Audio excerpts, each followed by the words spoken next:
Hello everyone, welcome back to the channel. তো আজকের discussion হচ্ছে কেশরী চ্যাপ্টার 2, একটি ভারতীয় সিনেমা, হিন্দি চলচ্চিত্র নিয়ে আজকের আলোচনা। এই সিনেমা রিভিউ করব। সেই সিনেমাটি একটি ঐতিহাসিক ঘটনা নিয়ে নির্মিত।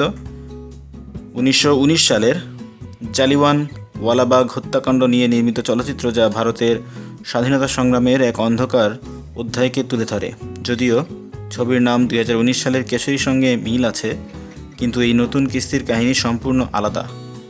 ছবিটি মূলত একজন আইনি লড়াকুর গল্প, যিনি একটি নির্মম হত্যাকাণ্ডের বিচার চাইতে গিয়ে নিজেই হয়ে ওঠেন স্বাধীনতা আন্দোলনের এক মুহূর্ত প্রতীক।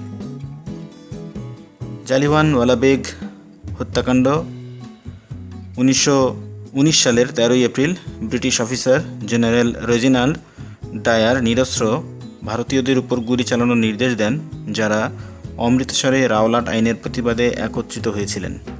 কয়েক মিনিটের মধ্যেই শত শত মানুষ প্রাণ হারান, যার মধ্যে নারী এবং শিশুরাও ছিল। এই যে নির্মমতা, এটা ভারতের স্বাধীনতার দাবিকে আরও প্রবল করে তোলে। কেশরী চ্যাপ্টার 2 এর কেন্দ্রীয় চরিত্র হলেন স্যার সি শঙ্করন নাইয়ার, যে চরিত্রটি অক্ষয় কুমার চিত্রিত করেছেন, যিনি প্রথমে ব্রিটিশ সরকারের হয়ে জেনারেল ডায়ারকে রক্ষা করতে চাইলেও পরে তথ্য প্রমাণ ও বিবেকের তাড়নায় নিজের অবস্থান বদলান। তিনি হয়ে ওঠেন ব্রিটিশ শাসনের বিরুদ্ধে এক কঠোর কণ্ঠস্বর।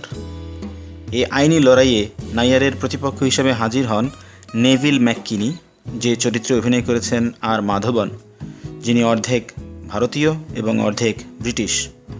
কোর্টরুমে তাদের মধ্যকার সংঘর্ষ ও তীব্র সংলাপগুলো ছবির দ্বিতীয়ার্ধকে জীবন্ত করে তোলে। অক্ষয় কুমার এখানে তার পরিচিত দেশপ্রেমিক চরিত্রের ধারা বজায় রেখেছেন, তবে কিছু অংশে অতিরিক্ত নাটকীয়তা ধরা পড়ে।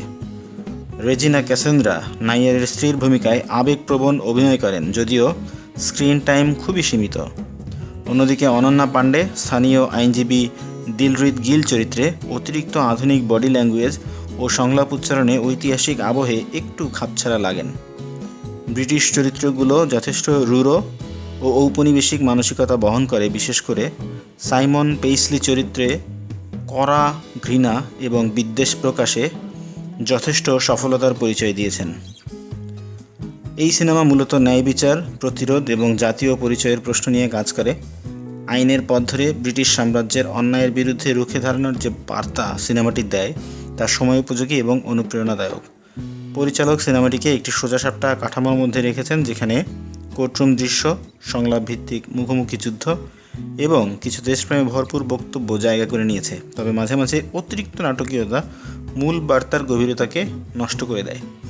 এই সিনেমার কিছু অংশ অতিরিক্ত সমকালীন শব্দ ও ভাষায় ব্যবহৃত হয়েছে, যেটা অক্ষয় কুমারের মতো চরিত্রের মুখে একটু অপ্রাসঙ্গিক লেগেছিল, যা ওই সময়ের বাস্তবতা থেকে অনেক দূরে। আসলে এসব ক্রিয়েটিভ লিবার্টি দর্শকদের মধ্যে মিশ্র প্রতিক্রিয়া তৈরি করেছে। সিনেমার কিছু সূক্ষ্ম বার্তাও চোখে পড়ে, যেমন হিন্দু মুসলিম ঐক্যে উদযাপিত একটি রামনবমীর উল্লেখ, যা ব্রিটিশদের বিভাজন করে শাসন নীতিকে উদ্বিগ্ন করে তোলে, ডিভাইড অ্যান্ড রুল। এছাড়াও মত প্রকাশের স্বাধীনতা নিয়ে উভয় পক্ষের যুক্তি আজকের সময়ের সঙ্গে সম্পর্ক স্থাপন করে। সিনেমাটি দর্শক এবং সমালোচকদের মধ্যে মিশ্র প্রতিক্রিয়া পেয়েছে। কেউ কেউ প্রশংসা করেছেন একটি গুরুত্বপূর্ণ ঐতিহাসিক অধ্যায়কে তুলে ধরার জন্য, আবার কেউ কেউ সমালোচনা করেছেন যেহেতু এর প্যাটার্ন, বাঁধা গল্প, অতিরিক্ত নাটকীয় সংলাপ এবং গভীর চরিত্রায়নের অভাবের জন্য। তবুও এই সিনেমা কিন্তু ঔপনিবেশিক ইতিহাস এবং স্বাধীনতা সংগ্রামের মূল্যবোধকে নতুন আলোয় ভাবতে অনুপ্রাণিত করে। ইতিহাসকে ভুলে না গিয়ে পুনরায় স্মরণ করার জন্য এমন সিনেমার প্রয়োজন রয়েছে। তো আপনি চাইলে এই সিনেমাটি দেখতে পারেন। কেশরী চ্যাপ্টার 2 একটি ঐতিহাসিক ঘটনাকে আধুনিক দর্শনের জন্য উপস্থাপন করার চেষ্টা করেছে, যদিও এটি সম্পূর্ণ বাস্তবধর্মী নয়। কিছু সমসাময়িক উপাদানকে বাস্তবতাকে ম্লান করে, তবুও এটি একটি গুরুত্বপূর্ণ বার্তা বহন করে, একটা মেসেজ দেয়। ন্যায় বিচার এবং প্রতিরোধ কখনো বৃথা যায় না। একদিকে এটি একটি প্রেস্টিজ পিকচার, আবার অন্যদিকে এক ধরনের পপুলার দেশপ্রেমিক সিনেমা, যেখানে ইতিহাসের কিছু অংশ সত্য আর কিছুটা কল্পনা। তবুও এমন একটি গল্প বলেছে তারা, যেটা আসলেই বলা প্রয়োজন। আপনি যদি সিনেমা দেখে থাকেন, আপনার কেমন লেগেছে অবশ্যই আমাদের কমেন্ট বক্সে জানাবেন। ভিডিও যদি ভালো লেগে থাকে লাইক করবেন, শেয়ার করবেন, আর আমাদের চ্যানেলে নতুন হয়ে থাকলে ডোন্ট ফরগেট টু সাবস্ক্রাইব। কথা হবে পরবর্তী ভিডিওতে, সেই পর্যন্ত ভালো থাকুন।